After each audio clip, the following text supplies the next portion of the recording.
to do that. So because I thought that people were just going to show up and sit and see what we were going to be talking about. They were very vocal. Oh yeah, Yes. oh yeah, Very vocal. Mary brings up a good point. She says, "My younger brother told me one day that white people go to church because they want to. Black people go to church because they were taught to." Have to, or taught they have to. Yeah.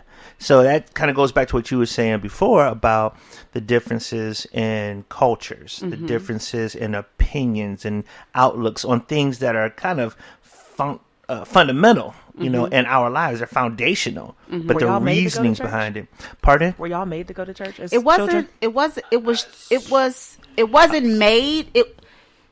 It was a part of life. It was part of life. It You was know, like by the on time Sunday, we got you, here- just like you knew to get up every day and go to school. You knew on Sunday you needed to. It was church time. Right. So it wasn't like we were. When we got to be teenagers, oh, you getting out of here? You going to church? You ain't gonna party on Saturday. And not go to church on Sunday. Really? Yeah, it was just And then you had some dynamics where if you had talent or a gift to play a musical instrument, then it became an outlet. It became an activity and a form of because I was in like, choirs it's like and going praise to the teams. Yeah, it was kind of like going to the playground to some degree. When I was in the children's choir, the Joylanders, but I feel like she remembers. The Joylanders. big up to the Joylanders. Hey, no, I don't know. My parents didn't force me to go to church. My grandmother just kind of came and got me. Like, we're going to church. And I went willingly because I'm a people watcher.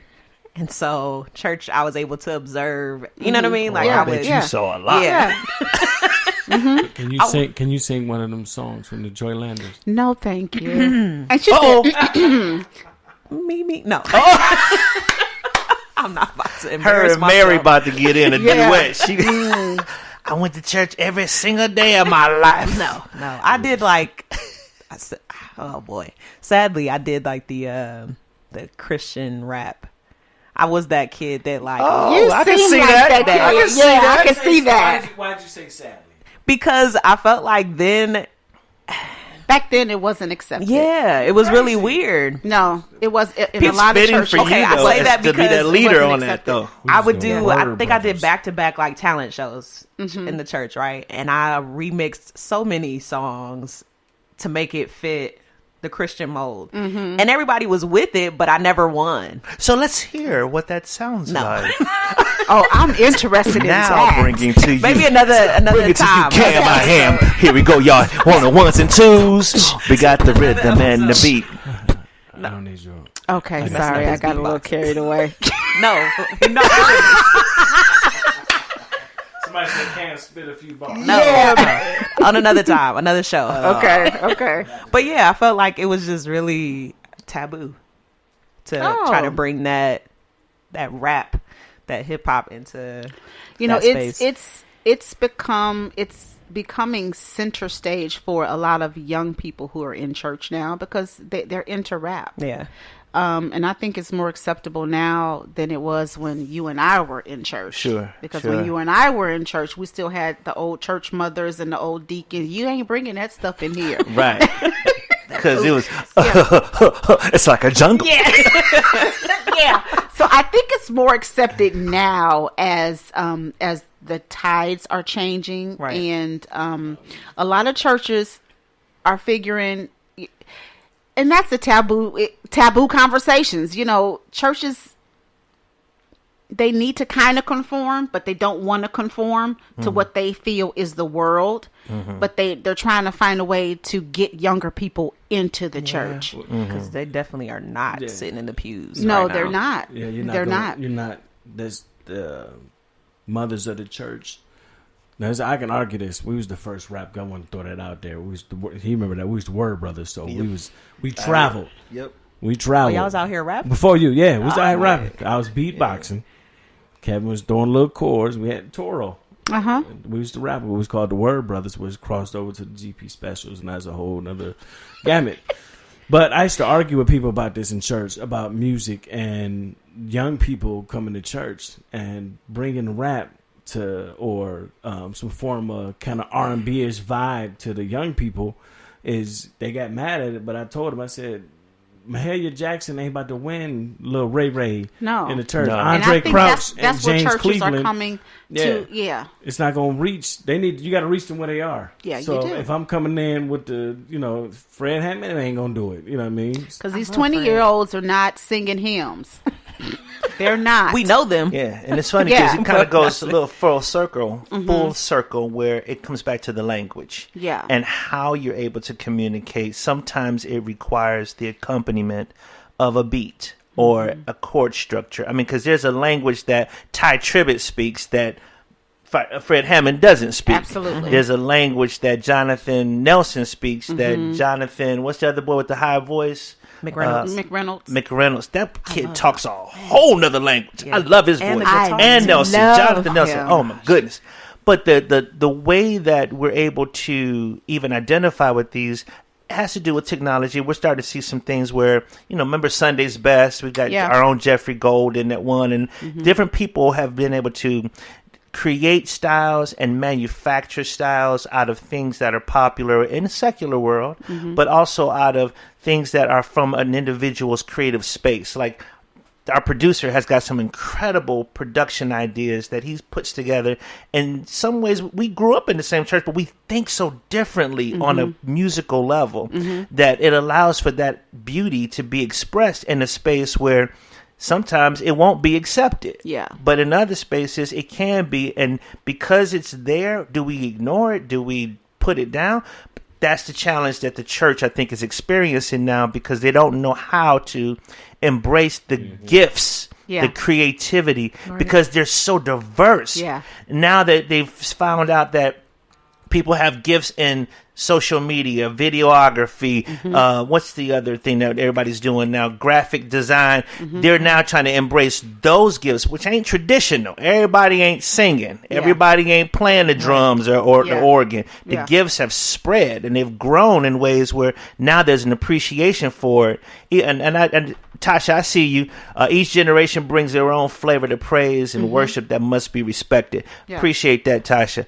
But those are very real situations that now the new church, the millennials, are being accepted because of that, but they're not accepting what's been, because now it feels like you just using me. Yeah. You just want me because I can do this and I know something, because ultimately when I do whatever I do, all you do is use me and then shut me down. I can't have a voice, or when I get ready to say something, you got to monitor it in a way where it's not even consistent with the Bible. It's just, we just don't do it like that. Yeah. Another huge topic that popped up at the think tank was business or entrepreneurship within the community. I didn't realize how many of us, when I say us, Black people in the community, or just us in that space, are entrepreneurs or have the desire to be an entrepreneur. And I think that's so awesome. Because a lot of people don't get that, I guess, that desire fed. They think it's too out of reach to be an entrepreneur, or too hard, or just don't want to do the work. Yeah. I thought that was pretty cool that came up as well a lot. Yeah. And the benefit of having those who have that knowledge to share with those who are partially there or don't know how to get started. They know how to make the end product, but they don't know what the beginning is, There's a lot of conversations going on. It's gonna be it a big was year, It man. was a good think tank, and I'm excited for the next one that we're gonna have. I think we're gonna push for June for the next one. I've had some people asking already about being. So buy your plane ticket, Mary Tobin. I think it'll be. We had someone drive 8 hours for the think tank. Yeah, was it from Tennessee, right? Yeah, Nashville. Yeah, so it was really good, and I'm excited about the conversation. It was a great time getting to network and find out about the people. What are you smiling about? Huh? What are you smiling about? I'm think taking. Oh God! All right, guys, we're gonna take a break. And when we come back, we're going to talk about 2020, the 2020 presidential hopefuls. You're listening to The Drip. We'll be right back. You're listening to The Drip Podcast with Nick and Mar. Keep it live. Sit back, relax, take a sip. You're listening to The Drip. the Trip. The Trip.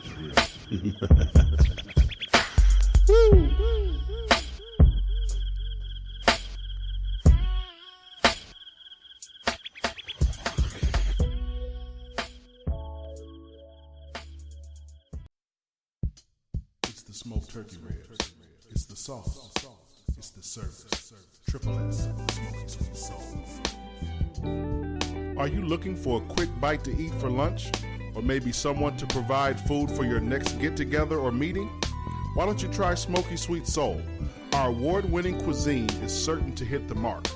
Call us at 216-338-0518 for catering or to schedule the food truck to come to your job or special event. Check us out on Facebook, Instagram, or at www.smokysweetsoul.com. That's SMOKYSWEETSOUL. Everybody loves it. Smoky Sweet Soul. Come hungry, leave happy. Create eye-catching designs that will make your apparel top of the line. The possibilities are endless with ski tees and apparel. No order too large or small. One item or hundreds. No problem. With quick turnarounds. No setup charges or hidden fees. And rush services to fit your needs. Customize your look today by calling 440-462-9401. That's 440-462-9401. And also follow us on the web at skiteesapparel.com.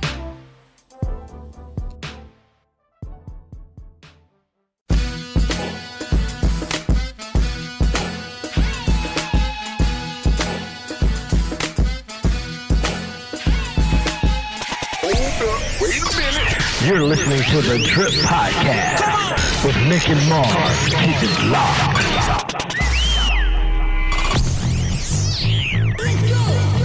Hey guys, we're back.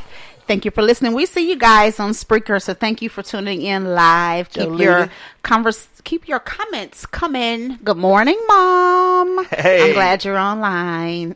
That's O's favorite person right there. Yeah, that's my favorite person. I ain't no shame. She's blushing right now. Ain't no shame to my game. And she probably is right now, too. Go ahead and blush, mama. Oh, my God.